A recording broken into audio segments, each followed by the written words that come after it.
because of something one of the gods brought up to our group here. I'm going to actually do a quick video here on sort of three ways that we can, or you can, get more out of your spell casting. So we'll start with this. First thing I want to is start with this: spell casting does not always only refer to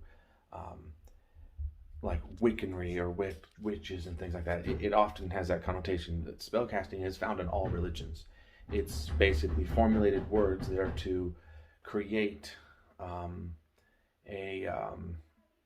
power that can manipulate things. So, like the Our Father in more of the Christian sects would be a good example of like a prayer of intercession, but there are spells that are like that as well. Also, I'm trying to think of some other ones. I mean, a lot of the Psalms are great for stuff like this.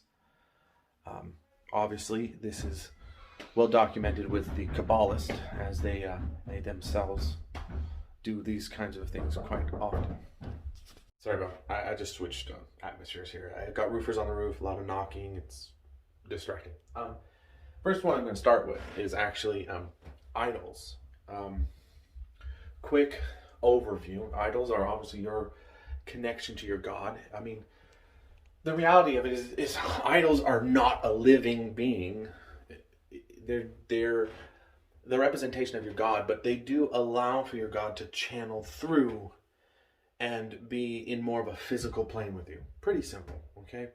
However, the more that you actually worship before your particular idol, the more you'll actually develop a connection to that particular God's powers and allow them to react more in your life. So, for instance, over here, I have with me an idol of Hygienia, and she's a goddess of health, obviously, hygiene, health, right? And the more she's worshipped, the more her type of powers work in your life. So for in this circumstances, the healthier type powers are going to be part of your life. This allows the God to actually do more in your life. Now, at the same time, when doing spell casting, the powers that, let's say, are reserved in this, as you work with your idol and become close to your God, you are able to sort of fill this particular idol with a sort of a reservoir in a way of those powers, the spiritual essences of what is happening between you and the God or goddess in this case, is contained within your personal item. And this happens with a lot of your personal possessions. Now, one other note, just a quick one, is the goddess of, like often titled the goddess of the harvest, or the goddess of wealth. I kind of lean towards calling her the goddess of luck, because she also helps you have a better harvest, and a lot of times that's interpreted as having a luck, or when you're, running the slots. You can always use her guidance and her helping hand in that, and it's very luck orientated. When you have things that are from the goddess of the luck or are important to you, her power is involved in it. That makes that item more valuable. And when something is valuable to her, it enhances the item. Okay? So, continual worship of a particular idol makes it more attached to you. And the goddess of wealth, luck, her power can flow into that more, making this particular idol, let's say, able to trap more powers. So the more attached you become to an idol, to a degree, the more it can actually contain of your powers. Now the key here is, how do we use these powers? Well, it's rather simple. With this idol, or any idol, you do your spell in whatever manner or pantheon that you want to do your spell. And you just pretty much stipulate with the powers that are found in my idol. or Hygienia's idol. If you have multiple idols on the table, you want to be specific. I mean, my idol is which one, right? In this case, it's simple because she's the only one in here. And that's how you would address the spell. Simple, clean, and easy to do. It's a matter of repetitively connecting with your God that you are worshiping and connecting with, and developing this value system between you and that God. And it's a personal, very personal thing. And because it's personal, that personalization adds much more to the power that is contained in what the gods are doing with you. That's the first step. Now, I'm going to talk about another one in just a second. Actually, before I get to the next one, let me real quickly note that it's not the only way to do it with your idol, is just to get powers out of it. You can also invite that God to help you with the action. Okay, so that's just a quick note.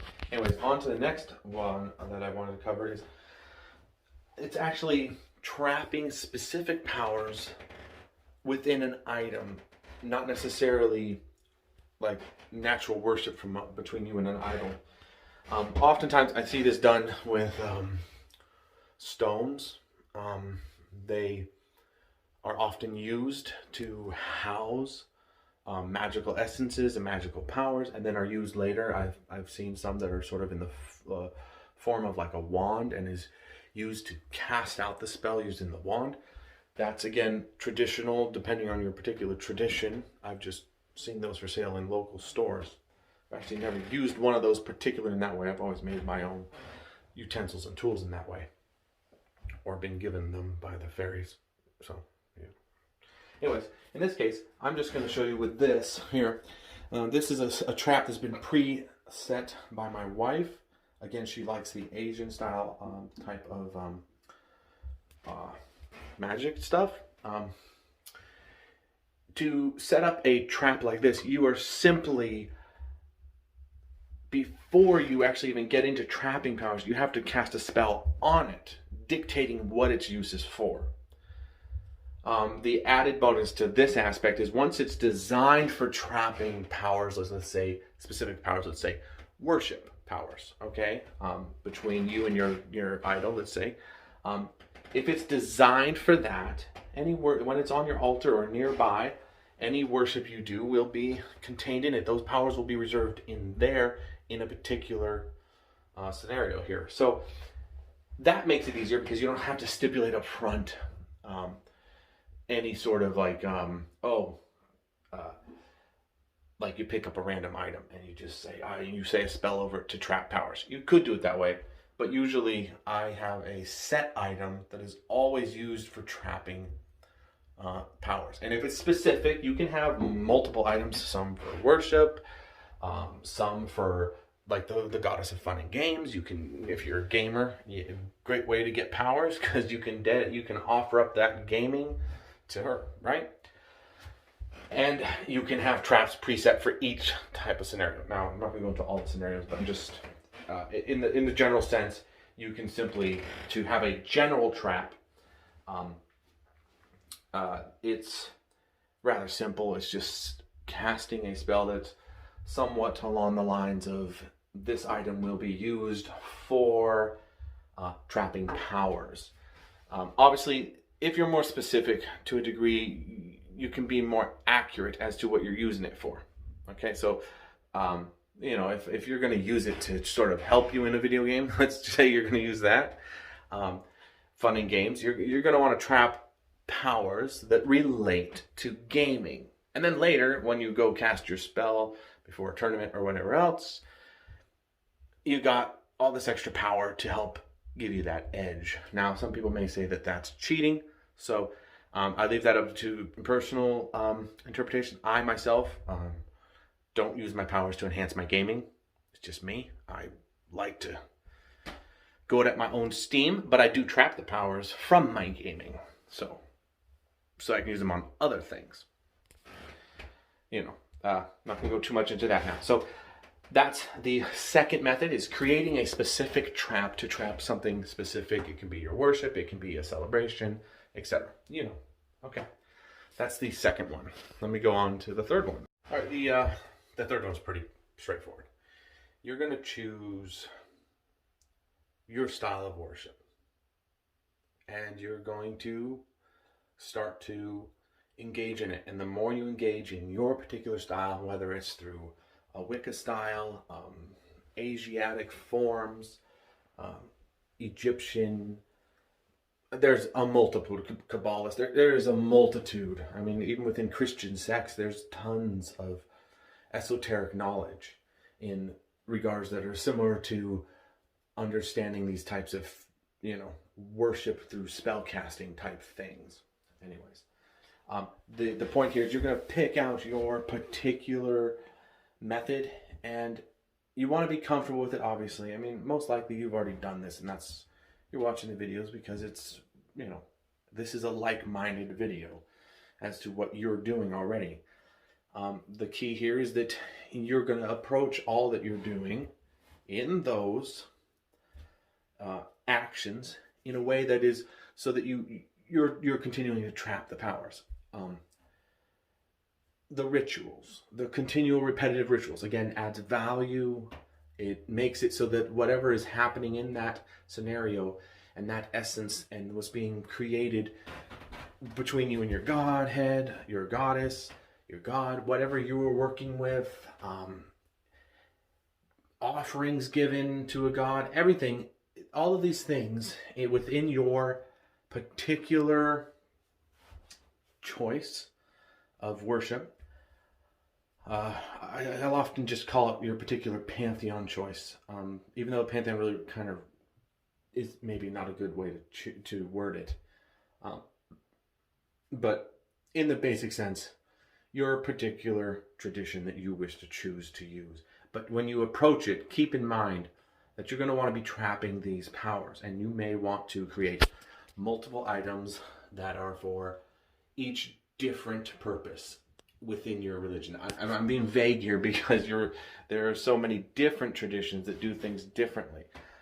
You're focusing everything that you're doing, all the like your offerings are going to be trapped in this trap, and your recited prayers, your poems, or your personal conversations, your connectivity with the goddess will be trapped in this other trap.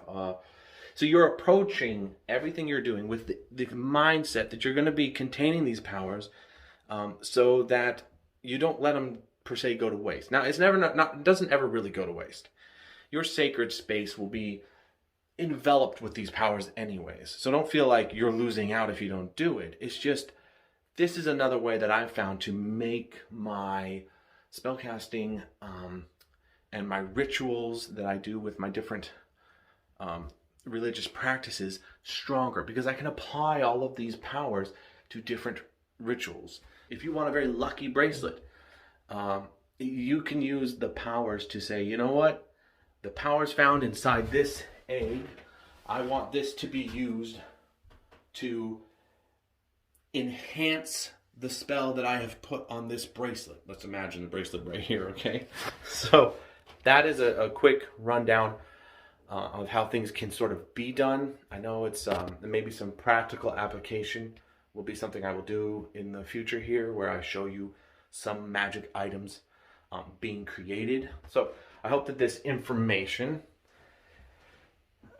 gives you sort of an idea, an overview a little bit, and maybe some practical exercises I can show you later to maybe give you some lucky bracelets, like I said. Things that you can use in your everyday life. And hopefully we'll get to that at some point, and that'll give a little more idea of how things can work. All right, so we're going to leave it at that, and good luck with your work.